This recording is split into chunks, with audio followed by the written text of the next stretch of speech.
Well, good morning, Paul. Hi, Peggy. How are you doing? I'm just fine. Good. Terrific to see you. Good to see you, too. Paul, I'm delighted to be able to meet with you today to find out more about your origins in student services, and maybe you could begin by letting all of us know what your associations have been with student services, how you got involved in this business anyway. Well, as you know, Peggy, I've been out of student services for almost a decade now, so I have to test my memory cells to go back as far as I have to go back. But it really began for me when I was a graduate student at the University of Windsor, and I got involved in residence life and found that was very interesting and challenging and brought me close to people, which is really what I wanted to do. As that university developed, I was given opportunities to get involved on a full-time basis, and so I became, I guess, the youngest dean of men in Canada at the time. And that's a strange term in today's world. But in the earlier days of the university, when there was a very strong in loco parentis view of the responsibility institutions had, then deans of men and deans of women were very, very common and a very important part of institutional life in those days. I also remember in those early days the authority that was vested in a dean of men or dean of women. And in fact, I recall on 2 or 3 occasions sitting across from a student really with that student's life in my hands, because I had the authority in those days to, in fact, expel students. That would be unheard of today, and I'm glad that those responsibilities have moved elsewhere. So my beginning was really in the residence life side. It was very early in terms of profession. The concept of student services and student affairs was just coming into view. It had really matured far more in the U.S., and for those institutions that had interface or crossover in terms of people moving back and forth, the idea and the concept of a student services organization started to evolve. So that was really how I got into the field, and I recall, just to move it across to the student services and the organizational side, attending a meeting of what was called NASPA at the time, and still is, I believe, the National Association of Student Personnel Advisors. I probably don't have the right translation, but Administrators. Administrators, okay, thanks. In Detroit, and 2 things I remember well. One, nearly all of the folks that were at this meeting were men. They were, by and large, deans of men and deans of students. And deans of students in the U.S. also tended to be male at that point in time. We're now talking the early 60s, so you can do your own math in terms of how early that was. But in any case, 2 things I walked away with. One, I met a very fine person who was a Canadian by the name of Charles Buffard from Laval, and that was a new association and a relationship. But more importantly, I was introduced to an organization that had a professional context to it. And so up until that point, I wasn't sure how to position myself in the larger world, whether there were people like me doing similar jobs in other institutions, or whether there was really an opportunity to see this as a profession.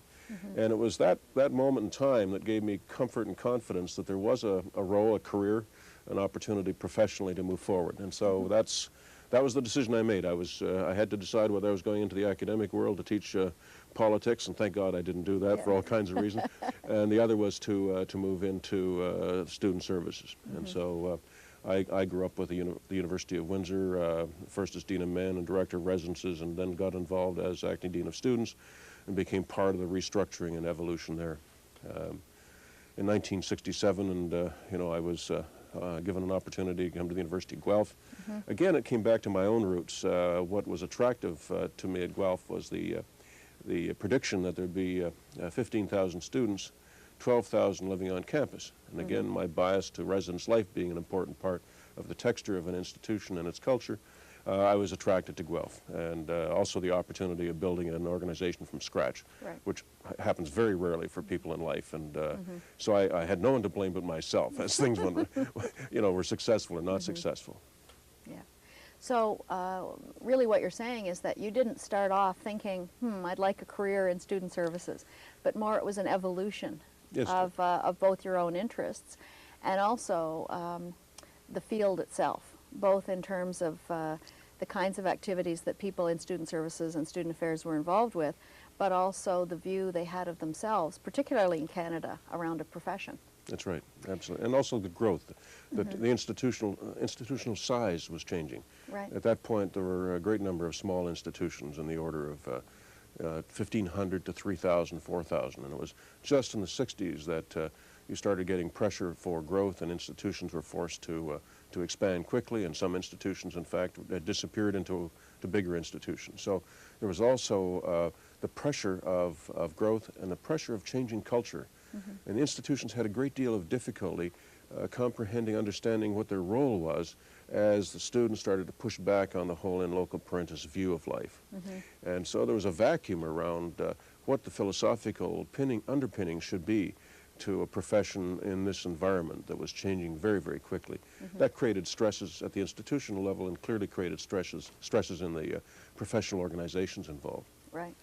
So from the evolution of the in loco parentis, did you see some other evolutions? I think you were very much part of the student development perspective in our profession in Canada, but can you give us a little bit of background as to how that theoretical evolution began, and also the kinds of things that happened to make it take place? Because as you say, in the beginning it was very much more in loco parentis, and that's certainly what I remember in residence. Yeah. Well, there were two aspects to it, but certainly the early days of the professional organizations in Canada that we now know as student services included an organization called UCPA that represented a counseling interest and a placement interest that grew out of the veterans services after the war, and that was really the beginning, if you like, of something called student services in the university. As time went on and as problems occurred, you started to see the evolution of and specialization of personal psychological counseling coming to the campus. So you had two professional-oriented groups. One certainly more professionally, just by training and by the nature of the degrees and so on. And then you had this other group of what I'd call independents doing different tasks on the campus. Some were faculty, some were professionals that didn't have the identity, collective identity, to allow them to see themselves as a profession. And so if you look at the history of UCPA, COSPS, caucus, and so on, it was a reconciliation of these pressures around professionalism and belonging and identity. And that took a long time to work out. Just the roots in terms of my own philosophy, I guess it goes back to having been impressed with some of the English universities, and I think of the Oxford, Cambridge systems, and I think of the a sort of idealism implied in those institutions where there was interaction between faculty and student life was an important part of the educational matrix. The Rhodes Scholarship was an interesting statement around the integrated person, and that you made the judgment that an educated man or woman was not just an academic cognitive being, and so those things started to influence the way I was looking at life. The other was just a need to come to grips with professionally and what kind of philosophical orientation or ideology would bring us together and allow us as placement and as counseling and as student services kinds of people a rationale to be together and to integrate. The other forces on me in terms of my own evolution were a very strong commitment to liberal education and valuing liberal education in terms of who I was and what I believed in terms of a university, and trying to deal with that in the context of change as well. Historically, my sense is liberal education has had the same struggle that student services has had to maintain legitimacy in the rapidly changing set of values that represent universities. So Peggy is coming back to the student development. That occurred much later for me. That really started to come to the surface probably about 1960, 67, 68, as I was looking for ways to protect my own organization from the perspective that we were simply add-ons to the institution or housekeepers or staff, and that's okay, and there's nothing wrong with that. But I was trying to ensure a longevity, if you like, and a purpose that allowed us to be seen as part of the institution. And so we began very early on this campus. It was, God, I think it was 1970, thereabouts, that the university went through its first struggle with its own aims and objectives. And I remember it well for a number of reasons. If this is too long-winded, No, you'll no, interrupt me, but no, it's fine. I think it helps to sew it together. As we started to look at what was happening, we found the academic community that defined the goals, looking at us as somehow on the periphery, and there was a sort of a dutiful recognition that, yes, there was something of value out there, but it really didn't impinge on what the institution was about. And so we scratched away at that from the outside and tried to get the institution to encompass us in a more fundamental way. At the 11th hour, I recall it well because I had criticized the Senate report on undergraduate education at the University of Guelph. And the president at the time, was a very good friend of mine today, called me in and chastised me a little bit for my impertinence in challenging some of the basic assumptions on undergraduate education. I think unknown to the institution until this moment in time, I was also asked about 7 hours later if I would please provide an alternate chapter on undergraduate education that he could table before the Senate committee in Kitchener that night. And so we pulled together a number of us here, and we dropped everything. We went over to one of the residences, we took a room, we brainstormed for a couple of hours, and we started writing. And Paul Murray, who you may or may not know, and George Harding, are early student services people here, really did the crafting job of putting it together and writing. What that did was it changed the tone. It didn't change everything, but it changed the tone of this institution's commitment to student services. And what it did was it said, well, we recognize for the student these things are important. Yes. We're not ready yet to say any more than that, but for the student these things are important. So let's make sure that institutional policies and programs recognize that student life is important for the student. It was 10 years later that we finally managed to move that whole concept to be an integrated concept within the university. And so the next time we had a chance to review aims and objectives at the University of Guelph, we now were able to elevate those arguments to be integrated into the institution's view of its own role. Right. And so you have this sort of evolution over time from a recognition which was, yes, those things are important, but they're really outside the mainstream, to trying to change the mainstream to get the mainstream to think about education and learning in a different way than they had in the past. And that was really the opening. So that was the institutional struggle, battle, whatever you want to call it.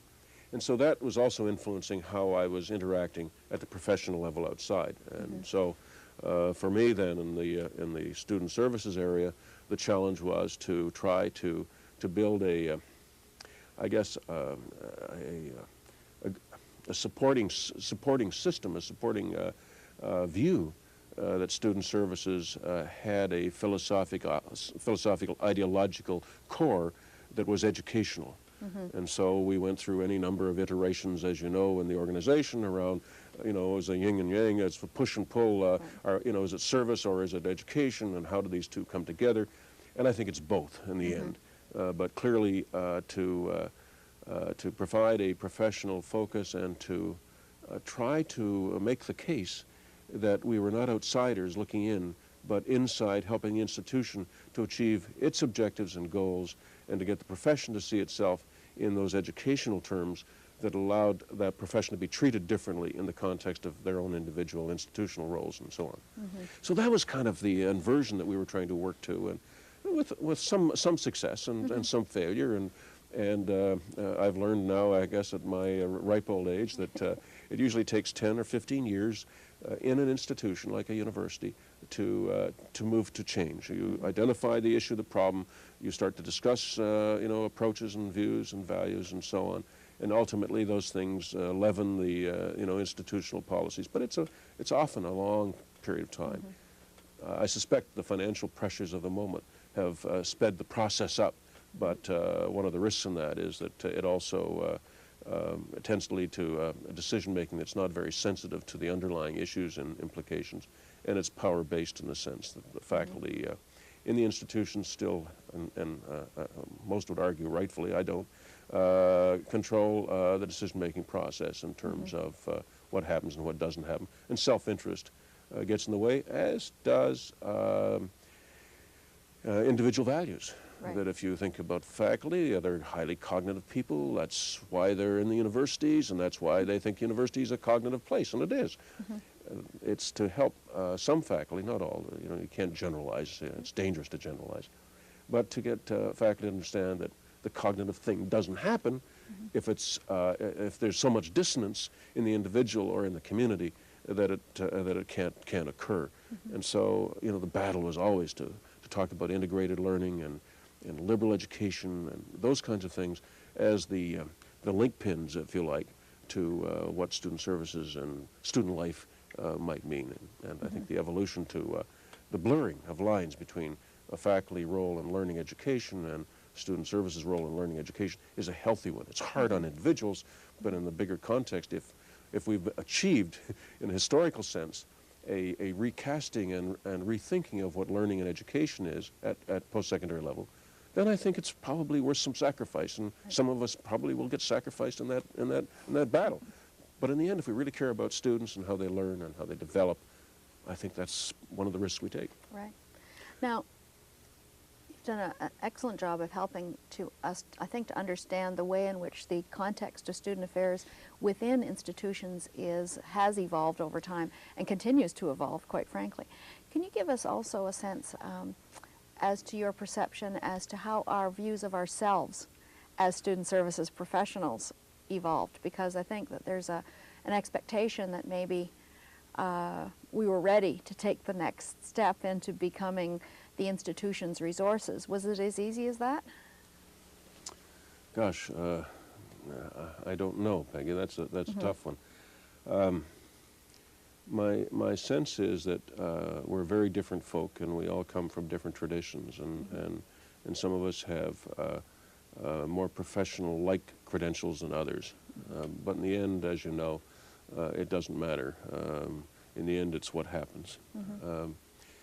So, from my perspective at least, the diversity has been our strength. It's also not unlike this country. Diversity can be, if you can't build consensus and you can't build a shared or common view, it can be destructive as well. And that's a balancing act of organizations. It's a balancing act between individuals and clearly institutions. I guess the worry I always had here in the Ontario context was we were only going to survive, if that's the right word, or succeed, I guess is a better word, if in fact we were able to have partners. And so it was very easy for institutions and administrators to play off one institution against the other in terms of the resource commitment, in terms of philosophy, and so on. And so even though we could be iconoclastic and individualistic, the fact was that there wasn't much room for that in the system. The system always wanted to generalize and always wanted to seek some kind of common denominator, and generally would prefer the common denominator that cost less. Right. So, you know, those things, I guess, influenced our ability as individuals and as professionals to move forward. In terms of who we are, who we were, again, you know, I have to repeat, it's now a decade since I've been involved, and I tend to be more forward-thinking than backward-thinking, so I haven't reflected very much on these things. But I think what has helped has been the ability for student services people to start to have in their bag of tricks, if you like, in their kit bag, some educational arguments and justifications for what they do, and that gives them, I think, more strength in the context of dealing with the issues that present themselves on campus. But you know, there's no magic here, and it's a struggle. It always will be a struggle. And the individual strength, and that means the quality of the kinds of people that you're able to attract to the profession, ultimately will determine its direction. You can do all the things in the world around, you know, rationalizing and creating training programs and doing those things, but if you're unable to attract high-quality people into the organizations, into the institutions, or those that would see it as worth their investment of time and energy and lifeblood, then I think that has more to say about the future than anything else. Right. Well, I think that gives us a much richer understanding, I think, of not only the institution, the way institutions have evolved, but some of the other perspectives. Can you maybe give us a couple of ideas as to what highlights you would describe in your career? You described one as attending that NASPA conference way back when. Can you think of a couple of other highlights in terms of your career as a student services professional? Well, I was going through some files recently, and you know, I've thrown myself at the wall a number of times professionally and over the years. In terms of highlights, as you know, I chaired, from a program standpoint, 2 caucus national conferences, one at Western, I guess in the early 70s, and one at Brock. They were interesting challenges, and the conference at Brock was a very real experiment. It was complicated. It was overly complex in some ways. But what we were trying to do was model the whole issue of goal setting at an institutional level, and we involved, you know, Serge Pinchnan at the University of Ottawa, who helped pull together the instruments that we used, and we did a major survey across the country at the institutional level, just to see how our perceptions and views differed from our colleagues, and that became then the base of the program. God bless the airlines; they went on strike, and that was one of the things we had to fuss about at the time. But I think what, from my perspective, it was an attempt to, again, bring us to some core issues around the role of the profession in institutions as well as more broadly. So that, to me, was a highlight. The other one was not a successful highlight, but I remember it because of the people involved and the huge effort, and it really speaks to the history of caucus COSPs. As you may or may not know, in the late 60s, early 70s, there was a struggle around who student services were. They were in this large organization with all these people, and they were lost, and they didn't know what their roles were, and they felt a little bit abused because they weren't getting the attention and you know, TLC they felt they needed, and I was one of those. And out of that eventually came a separate organization, and to accommodate the sort of growing specialization, we then created a new organization called COSPs. One can quarrel with the letters, and I'm not even sure if I repeat them, I get them right. And it doesn't matter, because the COSPs to caucus is an evolution. And I was asked by the board of COSPs at the time to bring together a key group of people from all of the associations involved to see whether we could, in fact, help this organization to survive and to evolve. And it was my unhappy task to report back that I didn't see the level of collaboration and support to allow that organization in that context to go forward. And so we had a separation of what was University Counseling Placement Association, which was heavily industrial based, because these were the placement people from industry and so on. And they were a fairly healthy organization financially, and indeed subsidized the rest of us. And so there was great fear as to what might happen as this broke apart. What I would like, historically, what I would say is that the people who were there, and I can't remember them all, but I remember Bruce Wells and Gord Donnelly from the UCPA side. I remember Emile Samard was there. I think Serge Pinchnan was there.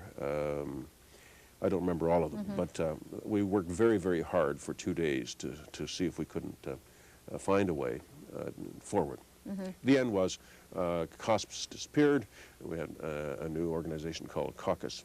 So the whole history of the organization has been a constant turmoil around constitutions and structure and how we were together and so on. And again, that was something I was trying to address, trying to find a way to get beyond this constant you know, push and shove around legitimacy and so on. And we went through a number of exercises. The most recent one for me, which was about my swan song time, I think, when I left the organization, was to undertake a national review of student services, where we created a position paper and you know, Dave Morphy was involved, and Pat Donahue was involved, and I was involved, and I think those are the three that were involved. I ask forgiveness if I've missed somebody. Yes. But we put together a position paper that put out alternative futures for, for the organization and for the profession, and then surveyed people and brought all that back together again. And that really was it seems to me, the input to the current organization. It always takes time, and there's always a debate as to the merits of it. But I think if you look at the structure of caucus today, it's not far removed from what we were suggesting or proposing in 1985, 86, maybe somewhere in there. So that to me was another important historical event. The other was a failure, and I'm glad you have gone on and others have gone on to be successful. It was called NCPDR, I believe.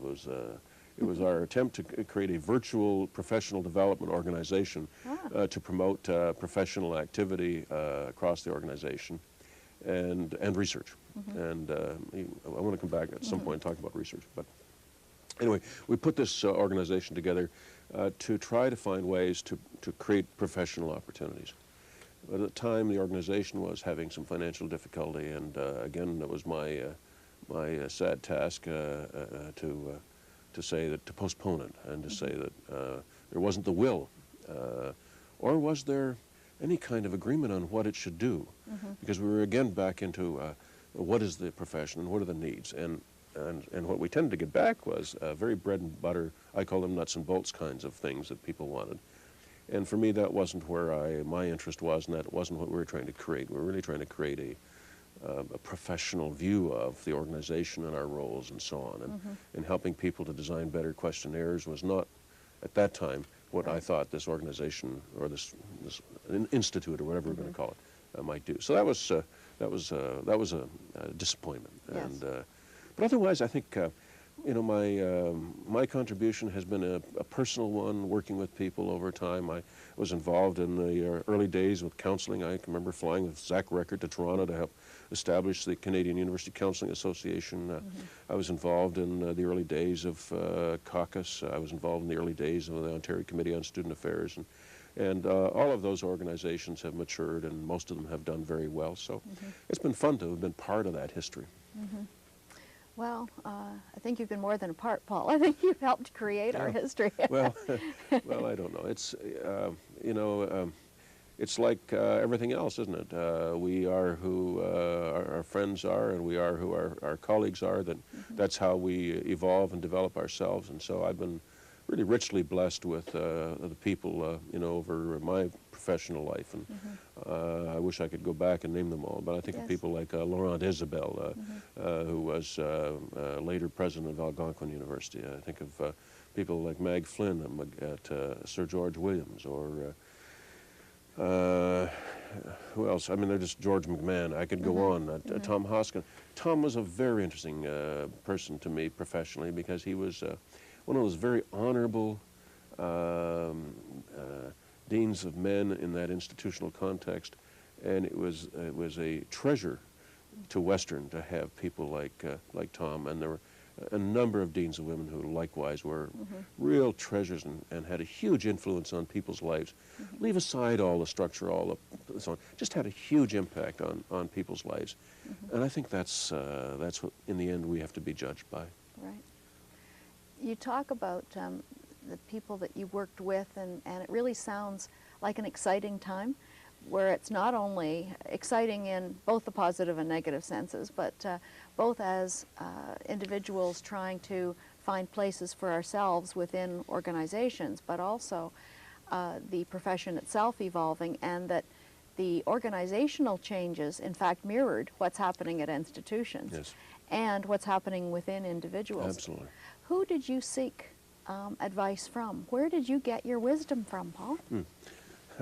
That's an overstatement. Let me, I think that I was able at Guelph, because we were well funded, to bring in what I'd call thinkers in the education and learning area, people like David Backen from Toronto, people from the U.S. as consultants, to help stimulate us to think about some of these issues. And that was kind of the feedstock for me that allowed us to move forward. And I think for many of us, it was both a tremendous opportunity and rewarding, but it was also a risk, and that was the American associations that started to move more aggressively in the development field. And there was always a suspicion, here that somehow that was American and, we're different and so on. But in the end, I think that some of the American associations and relationships were very important in helping us to not duplicate and not mimic, but to at least learn and hear and be challenged by the concepts. And those, I think, are universal concepts. And so you can get entangled in the detail. But I think from my perspective, it was comfort that people like Sanford and Douglas Heath and Sandy Aston, without those critical thinkers, it would have been very hard for us to find any ground on which to stand that was educational or learning focused. We did not have in our tradition here the kinds of institutions that would support those academic disciplines or interests. In all of them, because they were in very credible academic roles, some were at Harvard, UCLA, it didn't matter. They all had access to research budgets, and research became a very important part of their ability to move things forward.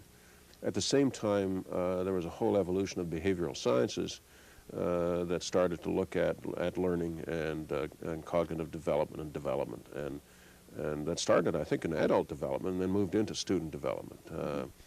So that sort of groundswell of rethinking how people learn and what happens institutionally was, again, available for us to reach out and pull back in and look at ourselves in terms of what the implications were. So that, to me, was another rich resource, if you like, in terms of what we were trying to do.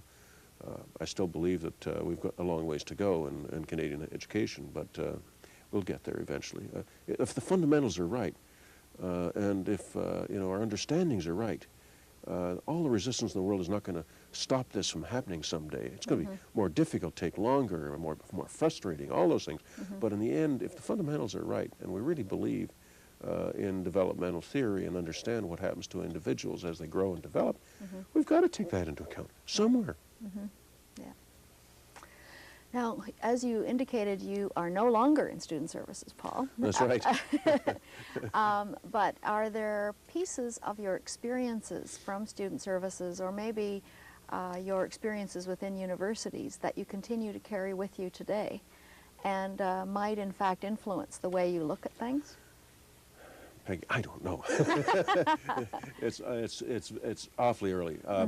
I think what I take with me is really I guess the skills that come out of working with other people, trying to get things to happen, understanding the nature of people and organizations, and those things give me some support. But there isn't a huge difference between university roles, management, and so on, and business. There are style issues and so on, but the basics are there. You still have to make decisions. You still have to deal with people. You can have all the talent in the world, but if the talent can't express itself or can't interact with others, it doesn't much matter. So the basic factors are there in organization. So from my standpoint, I guess it's just a skill base that has become part of who I am, and whatever other things I've accumulated, like an old ship, the barnacles of life, I carry forward, and they seem to be working. The one big difference is I don't have to worry about committees. Right. And as we were talking about earlier, yes. I think at one stage I added up that I was on something like 64 committees or subcommittees at the university. And when I went to industry, and my first challenge was an acquisition of a large company, I set up a working committee. We had 2 meetings, and I learned very quickly that there was no patience for committees, and there was no patience to spend money sitting around tables. So what I have learned is that time has a value, and that drives very hard what you do and what you don't do. And there's a cost in that, but the other side of it is I think you get more done in the end, and Right.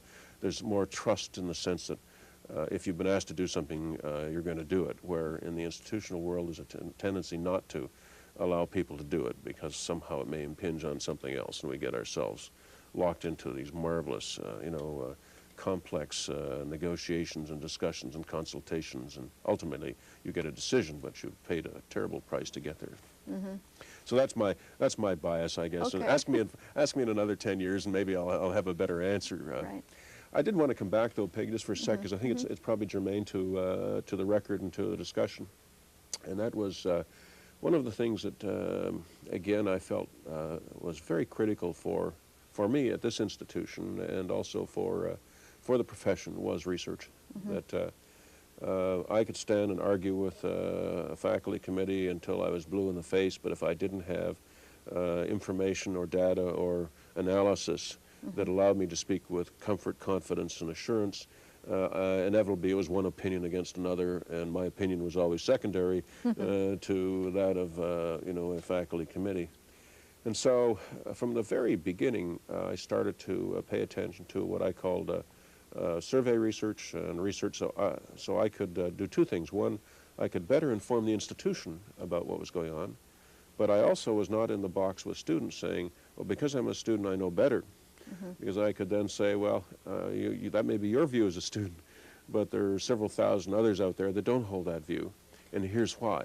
And so it tended to bring the issues more to focus, and there were better informed decisions and responses. And so right from the first 2 years I was here, I always had at least one person who was partly dedicated to institutional kind of research, that is interactive research and environmental research, as they call it today. Later on, I was able to convince my colleagues in student services at the University of Guelph that they should give up some of their resource base in order to fund a much stronger research activity, and you'll remember this. And so we did. We put together something called a Student Environment Study Group that again was to provide a more understanding of the learning process, and to give the institution a mirror to reflect on what its impact was on the student from beginning to end. And we could have a discussion on the whole issue of reputational excellence, but the need was to help the institution to really see what the outcomes were. So we start to move to looking at institutional life with some measuring sticks that allow not just opinions to be cast at each other, but in fact to get some information on the table. That enterprise, from my standpoint, was absolutely critical to much of what followed, and I think ultimately it has been absorbed into the academic vice president's office here for good and bad reason. But the fact is there is a recognition now in institutions that if they want to withstand the popular press, and they want to withstand the push and shove of power trips by people, students, others, then being well informed is critical to survival. And I'd say the same is true in other respects. So if there was another contribution I feel kind of proud about, was to ensure that we were as an organization better informed about what we were doing and why we were doing it, and it certainly gave us a much better hand in the debate around institutional goals and objectives and what it's all about. Exactly. Well, Paul, you've again given us some wonderful historical information about what we've been doing, and I know that one of your strengths is as a visionary. Oh, God. So now I'm going to ask you to look into your crystal ball, Paul, and the first question I'm going to ask you is about your view from having again been away from us for a little while. What do you think some of the issues are going to be for student affairs and services in the future, and how do you project we're going to need to evolve to address those challenges? Peggy, it's just guessing, because I have no crystal ball here, and I've been out of touch with the institution for some time. But there are some things going on out there, I guess, that you could reflect on.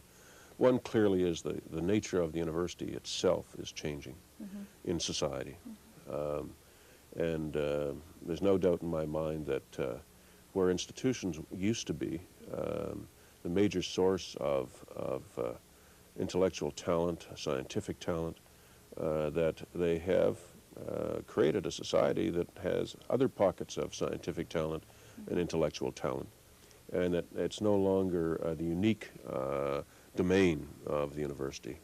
And so that's going to create some pressures and some changes. Clearly the whole area of technology and the web and so on is going to have a huge impact on data information exchange. And so I don't think it's you know, hard for any of us to predict that the process of straight information exchange and knowledge exchange is going to take place in a variety of ways, including the networks and so on. This comes back to what is the institution going to be able to provide young people who come to its doors to spend time. And it seems to me that falls very much on the root of values, liberal education, skills, interpersonal skills, understanding responsibility, values, and so on, because those are the things that in the end are part of the educated person's structure. I mean, if you don't have those things, then it doesn't much matter. That's unique, and that can only happen by interaction and challenge and intellectual debate and close working relationships with others, students and faculty. So I think it could force institutions to retreat a little bit, to regroup and to provide a much richer domain for learning and education. Because I don't think they will survive in the context of what's going on outside. People bemoan the financial state, but I always remind my friends that no time in history have there been more graduates of universities that vote. And you have to ask the question at some point, why are those hundreds of thousands of graduates who are out there now not taking up the cause of and for the universities? And I think in part it's their own sense that it wasn't a very impactful experience, that they don't at this stage either understand why the university was important, because they weren't given that insight, or they found the experience was bland, and they don't treasure it and they don't want to protect it. We've got to look at that, because I think there's something that says the society still does not value education. And it may be for good reason, it may be for bad reason. If I'm in the institution, it's for, it's because they're wrong. If I'm outside the institution, it may be the institution that has to look at itself.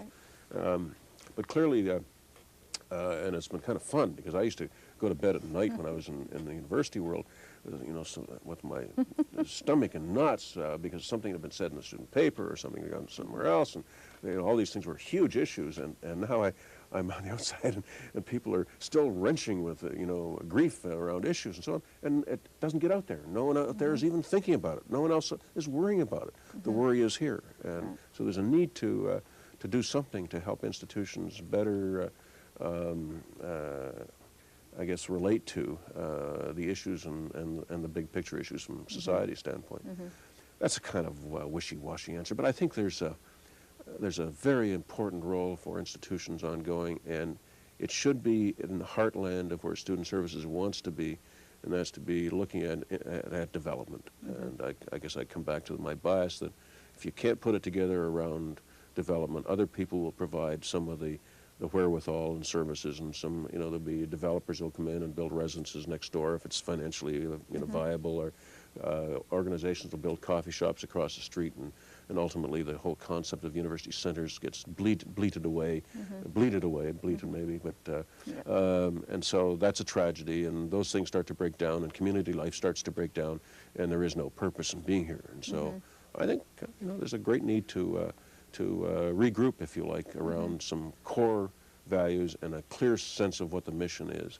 And I think it's not student services alone that has to look at that, but to be partners in redressing some of these issues and bringing back to core values again and fundamentals.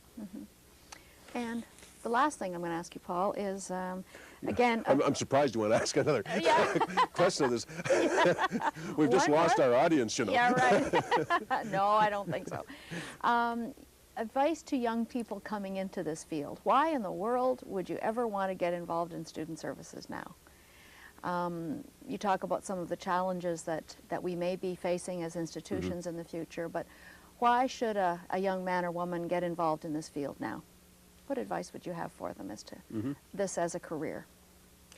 Well, I think it has to do if you enjoy people and you have some kind of vision around what's important in your own experience and probably your own educational experience.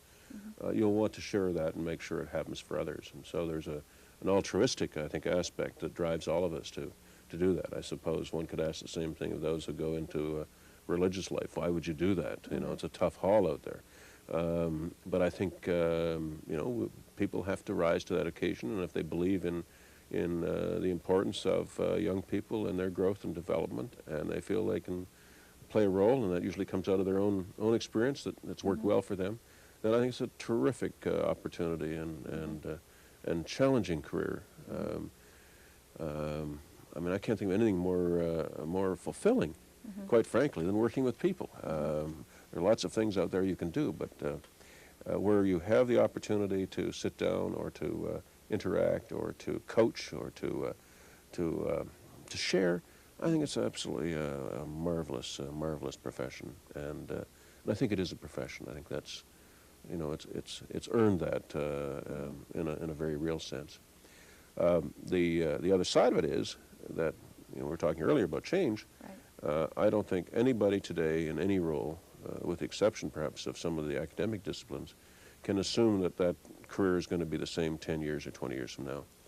And so I would come back to the point that, like students, developing the core values of a liberal education and the flexibility of being able to launch yourself in different directions and always having alternatives in mind that make sense to who you are is vitally important to looking at the next 20 or 30 years. Because I don't believe that there are going to be very many of us doing similar kinds of things. And to have the courage to think about it that way, and to have the parachutes in hand that allow you to look at different fields. As a personal statement, I left the university. I never would have left the university voluntarily. I was seduced by a friend who thought it was time I did something else, and because I wouldn't have had the nerve to do it. Having done it, it's absolutely been refreshing. It's given me a new lease on life. I'm doing all kinds of things. Not because I didn't value my past or what I did, but it's just there was a new challenge and a new opportunity. So it's possible. And I think we have to live our lives now with multiple possibilities and changes, because the world is not something we control or influence anymore, or we can even manage. It's happening to us, and it's interactive in so many ways. So I'd say it's absolutely a wonderful career. Have at it, enjoy it, make the best of it. But not to be innocent or naive about it. That like other careers and like other professions, those professions are changing and the requirements are changing, and one needs to be able to launch off in other directions.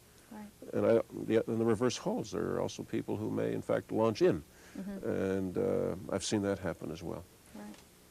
Well, Paul, thank you very much. Appreciate your taking the time to help us learn more about student services in Canada. And I think one of the advantages of this Pioneers in Student Services series is that for many of us, we don't have a good sense of our roots.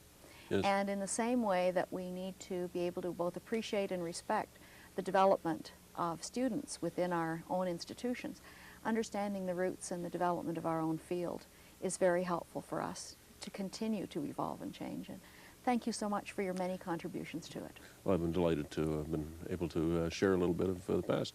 Okay, thank you very much. Take care.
began to prior to the moving across the valley of the river, and the